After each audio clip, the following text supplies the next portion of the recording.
নষ্ট এই ধরনের মোবাইলগুলো ফেলে দিবেন না, অনেক সময় কাজে লাগে। হুবহুব মোবাইলগুলো থেকে যদি অরিজিনাল কোনো পার্টস আপনার অন্য মোবাইলে লাগাইতে পারেন তাহলে কিন্তু অনেক দিন ব্যবহার করতে পারবেন। আমার হাতে দেখতে পাচ্ছেন একই রকম দুইটা মোবাইল। এই মোবাইলটা যেটা চলে এটার এলসিডিটার দাগ আসে, মানে লেখাগুলো ক্লিয়ার দেখা যায় না। কিন্তু তার কাছে আরেকটা মোবাইল ফোন আছে, সে এই মোবাইল ফোন থেকে এলসিডিটা ওখানে এনে লাগাতে আমাকে বলেছে। তো আমি বলছি আচ্ছা লাগিয়ে দেবো, তবে এটা লাগাইতে হলে আপনাকে একটা টেকনিক শিখতে হবে।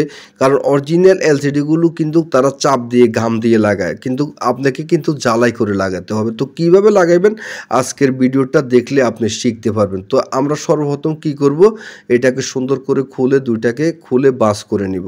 তো আপনারা খুলবেন এবং খুলে নাটটাটগুলো খুলে একসাথে রাখবেন। ভিডিওটা স্কিপ করবেন না, ভিডিও স্কিপ করলে কিন্তু অনেক কিছু চলে যায়, তখন কিন্তু আপনি একটা কাজ শিখতে পারেন না। আমরা অলসতা করি যে কোনো কাজ শিখতে। তো আপনি দেখতে পাচ্ছেন আমি কিন্তু এলসিডি একটা খুলে নিয়েছি, এটা আমি চেঞ্জ করব। এই এলসিডিটা এটার ভিতরে যেটা লাগানো আছে এটা আমি খুলবো, খুলে এটা এখানে লাগাবো। তো লাগানোর জন্য আমরা কি করব, সর্বপ্রথম এটাকে খুলতে হবে, খোলার পর এটা আমরা এখানে লাগাবো। তো কিভাবে লাগাবো আগে এটা দেখতে হবে। সর্বপ্রথম আমাদেরকে কি করতে হবে, এখানে সোল্ডারিং করতে হবে। মানে সোল্ডারিংটা কেমনে করবেন, আপনি আয়রনটাকে একটু হালকা হিট করবেন, বেশি হিট করবেন না। আপনি একদিক থেকে আপনি এটাকে সোল্ডারিং করবেন। সোল্ডারিং করে মানে আপনি এটাকে এখানে রাং এবং রজন দিয়ে আপনি আয়রন দিয়ে এটাকে সোল্ডারিং করবেন। তারপরে কিভাবে আপনি এলসিডিটা লাগাবেন এটা আপনাকে দেখিয়ে দিচ্ছি। যে কোনো এলসিডি আপনি এইভাবে লাগাইতে পারবেন, তবে আপনি ট্রাই করতে হবে, বারবার ট্রাই করতে হবে। যদি এক চুল বেশ কম থাকে আপনার এলসিডিটা ধরা, তাহলে কিন্তু হবে না। তো দেখতে পাচ্ছেন আমি ভালো করে সোল্ডারিং করে নিচ্ছি, কারণ সোল্ডারিংটা খুবই গুরুত্বপূর্ণ একটা বিষয়। তো আমি সোল্ডারিং করে নেওয়ার পর এখন আমি কি করব, ডিসপ্লের যে পিনগুলো আছে এটাকেও সোল্ডারিং করতে হবে, যেহেতু আমি ওই সোল্ডারিং সাথে সোল্ডারিং দিয়ে এটা জ্বালাই করব। তো আমি ডিসপ্লের পিনগুলোকে জ্বালাই করে নিচ্ছি, আপনারা দেখতে পাচ্ছেন এই যে পিনগুলো আমি জ্বালাই করে নিলাম। তো পিনগুলোকে জ্বালাই করবেন রাং এবং রজন দিয়ে সুন্দর করে আপনারা জ্বালাই করবেন। আমি যেভাবে জ্বালাই করছি এভাবে। তো আস্তে আস্তে করবেন কাজগুলো, এত তাড়াতাড়ি করবেন না, দ্রুত করবেন না। তো এখানে আপনারা এক সুতা এখান থেকে কেটে নেবেন, এক সুতা ছোটো করে ফেলবেন, কারণ এলসিডিটা আমি এক সুতা ছোটো করে নিলাম। তো এভাবে ছোটো করে নেওয়ার পর এখন এলসিডিটা বসানো হলো মূল টেকনিক। আপনি এমনভাবে এটা বসাবেন, আমি আপনাকে দেখাচ্ছি। এই যে দেখুন প্রতিটা লাইন অ্যাকুরেট থাকবে, এক চুলও যেন বেশ কম না হয়। এইভাবে অ্যাকুরেট ধরে চাপ দিয়ে নখ দিয়ে চাপ দিয়ে ধরবেন। ধরে আপনি কিভাবে দেখবেন আমি আপনাকে দেখাচ্ছি। আগে দেখবেন ঠিক আছে কিনা, অ্যাকুরেটভাবে বসেছে কিনা, সব পিনগুলো দেখা যাচ্ছে কিনা। এখন আপনি আয়রন দিয়ে একটু সেবে ধরে রাখবেন, চাপ দিয়ে ধরে রেখে এইভাবে একটা টান দিবেন, একসাথে লাগিয়ে গেছে।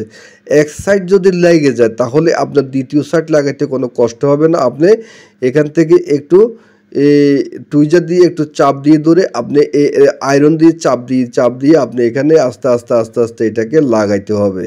তো যেহেতু আপনি কয়েকবার লাগাইলে আপনার এটা যদি একবার না হয় তাহলে না পারিলে দেখো শতবার, মানে একবার না পারিলে দেখো শতবার যদি আপনি করতে পারেন তাহলে একদিন আপনার হয়ে যাবে। তো আপনাকে ট্রাই করতে হবে, কারণ এগুলো উপর দিয়ে জ্বালাই হয় না, কারণ এটার উপর দিয়ে কিন্তু কোম্পানির দেওয়া যে ট্যাপ আছে, ট্যাপিং সিস্টেম করা আছে, এগুলো আগুনে ধরে না। তো দেখতে পাচ্ছেন আমি কিন্তু এটাকে জ্বালাই করে দিয়েছি। জ্বালাই করে দেওয়ার পর এখানে আরও সোল্ডার দিয়ে এখানে লাইনগুলো কোনো একটার সাথে একটা শর্ট আছে কিনা এগুলো আমি কনফার্ম হয়ে নিচ্ছি। আপনার যদি একটা লাইনের সাথে আরেকটা লাইন সংযোগ থাকে বা শর্ট হয়ে যায় তাহলে আপনি এলসিডিগুলো লাগাই কোনো লাভ হবে না। কারণ হচ্ছে আপনি যদি এই এলসিডিগুলো লাগান তাহলে এটা বেশিক্ষণ টিকবে না, কারণ এটা শর্ট হয়ে যাবে, আপনার সেটটাকে গরম করে ফেলবে। তো আপনারা এই কাজগুলো করবেন না। তো আমি দেখতে পাচ্ছেন আমি কিন্তু জ্বালাই করে নিয়েছি। জ্বালাই করে নেওয়ার পর এখন কি করব, আমরা এটাকে সুন্দর করে ফিটিং করব। ফিটিং করে আমরা একটু ঠান্ডা করে ফিটিং করে তারপরে আমরা একটু ব্যাটারি লাগাই এখন চালু দিয়ে দেখব আমাদের নোকিয়া লেখা আসে কিনা। যদি নোকিয়া লেখা আসে তাহলে আমাদের মোবাইলটা ঠিক হয়ে গেছে। তো দেখতে পাচ্ছেন নোকিয়া লেখা চলে এসেছে, আমার লাগানো কমপ্লিট। এখন আমি কভার টাভার লাগাইয়ে দেখবো সব কিছু আসে কিনা। তো আপনারা কিন্তু এইভাবে কোনো নষ্ট মোবাইল ফেলে দিবেন না, কারণ যে কোনো সময় আপনার যে কোনো স্পিকার কাজে লাগবে, আইসি কাজে লাগবে এবং আপনার যে কোনো এলসিডি কাজে লাগবে, এগুলো ফেলে দেওয়া যাবে না। এগুলো ঘরে রেখে দিবেন, কটকুটি মটকুটি খাওয়ার দরকার নাই, ঠিক আছে নি। তো দেখতে পাচ্ছেন আমি কিন্তু এটা ফিটিং করার পর এখন কভার ফিটিং করব। তো কভারগুলো আমরা ফিটিং করব, তারপর দেখতে পাচ্ছেন মোবাইলটা একদম ওকে হয়ে গেছে। অনেক অনেক ধন্যবাদ যারা যারা ভিডিওটা দেখেছেন, সবার প্রতি অনেক ভালোবাসা রইল। তো আপনারা দেখেন আমি কিন্তু এখন লেখা এসেছে, টাইম এসেছে, তারিখ এসেছে, আমি টিভি দেখতে পাচ্ছি, সব ক্লিয়ার, একদম নতুন মোবাইলের মতন হয়ে গেছে। এইভাবে মোবাইলটা সুন্দর পুরাতন একটা এলসিডি দিয়ে ঠিক করে ফেললাম।